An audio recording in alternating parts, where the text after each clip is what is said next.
ছিলেন, মানে স্টুডেন্ট ছিলেন কলা ভবনে। তো উনি রবীন্দ্রনাথ ঠাকুরের সময়, তো রবীন্দ্রনাথ ঠাকুরের সময়, মানে উনি স্টুডেন্ট ছিলেন এখানকার। তো আমাদেরকে ভাবতে হবে ওই সময়।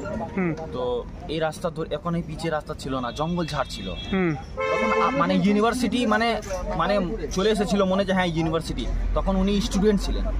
তো এই রাস্তা ধরে একটা আদিবাসী যাচ্ছিল, মাটির রাস্তা ছিল এটা, লাল মাটির রাস্তা ধরে। তো আদিবাসী এই গ্রামে, মানে এইখানে বন্যা এসেছিল। তো এক গ্রাম ছেড়ে অন্য গ্রামে যাচ্ছে মালপত্র নিয়ে। ওইখানে সব মানে স্ট্যাচু যেরকম ভাবে বানানো আছে না, সেরকম ভাবে ওইখানে মানে সবাই বুঝতে পারবে যে হ্যাঁ ওটা কি আছে। আচ্ছা, তো এটা হচ্ছে আদিবাসী পরিবার একটা। আচ্ছা, মানে এরই ওই স্ট্যাচুটা লাস্টে তৈরি করা হয়েছে, ছুরি ছুঁড়ে তৈরি হয়েছে।